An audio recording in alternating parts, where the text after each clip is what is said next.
நம்ம சேனலில் எப்படி சிக்கன் குழம்பு செய்கிறதுன்னு பார்க்க போகிறோம். வாங்க ரெசிபிக்குள்ளே போகலாம். அதுக்கு 1/2 கிலோ சிக்கனை மஞ்சள் போட்டு நல்லா சுத்தம் பண்ணி வச்சுருக்கேன்.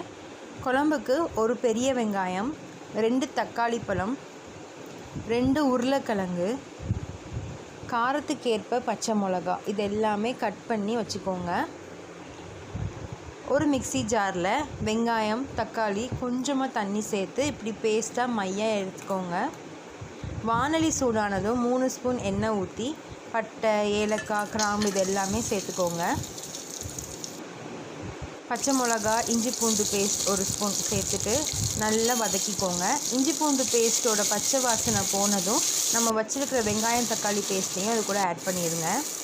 நல்லா எண்ணெய் பிரிஞ்சு வர அளவுக்கு நல்லா வதக்கிக்கோங்க.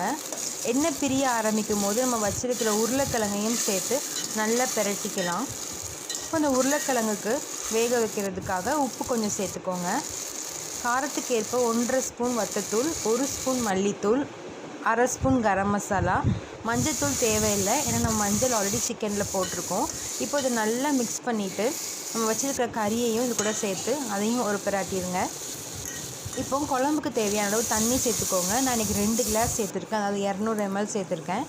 இப்போ குழம்புக்கு தேவையான உப்பு போட்டு நல்லா கிளறி விட்டுட்டு குழம்ப மூடி வச்சுருங்க. கறியோட பதம் பொறுத்து டைம் ஆகும். நான் 20 நிமிஷம் வச்சுருக்கேன். 20 நிமிஷத்துக்கு அப்புறம் பார்த்திங்கன்னா நம்ம கறி, உருளைக்கிழங்கெல்லாம் நல்லா வெந்து வந்திருக்கும். இப்போது கடைசியாக மல்லி இலைகளை இது கூட சேர்த்து குழம்ப இறக்கிடலாம். இப்போது நம்ம சுவையான சிக்கன் குழம்பு தயார். நீங்களும் இப்படி வீட்டில் ட்ரை பண்ணி பார்த்துட்டு எப்படி இருந்ததுன்னு கமெண்ட் செக்ஷனில் சொல்லுங்கள். தேங்க்யூ ஃபார் வாட்சிங். மறக்காமல் சப்ஸ்கிரைப் பண்ணுங்கள். பக்கத்தில் இருக்க பெல் பட்டனை கிளிக் பண்ணுங்கள்.